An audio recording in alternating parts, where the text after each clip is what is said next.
Welcome friends, आप सभी का सीटीपी टेक्निकल चैनल पे बहुत-बहुत स्वागत है। तो आज के इस वीडियो में देखेंगे कि साइबर सिक्योरिटी की टेक्निक्स क्या-क्या होती हैं।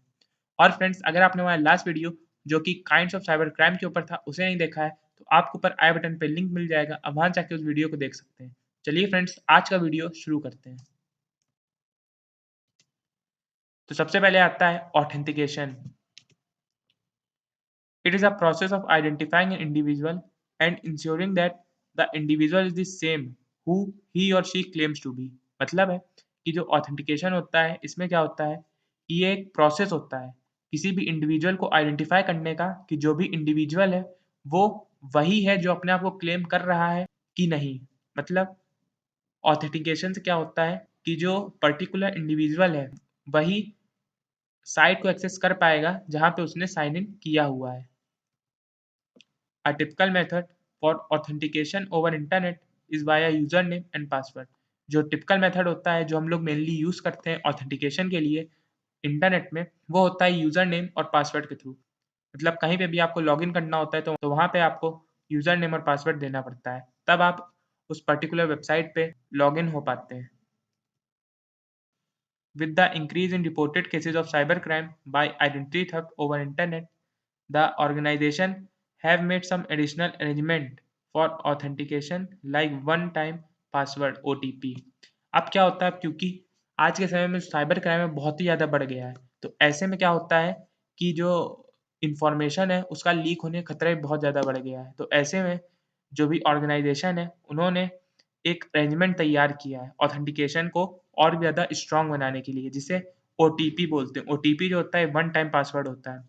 जब भी आप किसी भी वेबसाइट में साइन इन करते हैं या जब भी आप पेमेंट करते हैं तो हमेशा आपके पास एक ओटीपी आता है जो ये कंफर्म करता है कि पेमेंट आप ही कर रहे हैं, कोई दूसरा तो नहीं कर रहा है।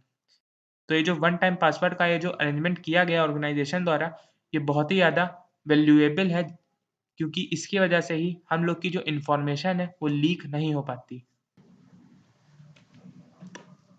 आप समझते हैं इनक्रिप्शन क्या होता है? Encryption can be defined as a technique to log the data by converting it complex codes using mathematical algorithm।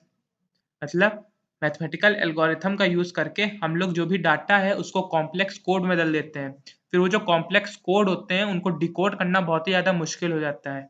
इस तरह से जो इंक्रिप्शन होता है काम करता है। फिर है this secure code can safely be transmitted over internet to the destination. फिर ये जो सिक्योर कोड होता है ये सेफली डेस्टिनेशन तक ट्रांसफर कर दिया जाता है। The receiver after receiving the data can decode it using the key. The decoding of the complex code to original text using key is known as decryption. मतलब है फिर उसके बाद में जो रिसीवर होता है जब उस तक जो डेटा है वो पहुंच जाता है तब उसके पास उस कोड को डिकोड करने की एक की होती है जिसकी मदद से वो उस कॉम्प्लेक्स कोड को डिकोड कर देता है और उस डेटा जो भी आया है उसको पढ़ लेता है। और जो प्रोसेस होता है जिससे रिसीवर कॉम्प्लेक्स कोड को डिकोड करता है उसको डिक्रिप्शन बोलते हैं। फिर आता है digital signatures. It is a technique for validation of data. Validation is a process of certifying the content of a document. जो डिजिटल सिग्नेचर्स होते हैं ये एक टेक्निक होती है डेटा के वैलिडेशन की। जो वैलिडेशन होता है टेक्निक होती है जिसकी मदद से जो डॉक्यूमेंट है उसके कंटेंट को वेरीफाई किया जाता है। फिर आता है the digital signatures not only validate the data but also used for authentication.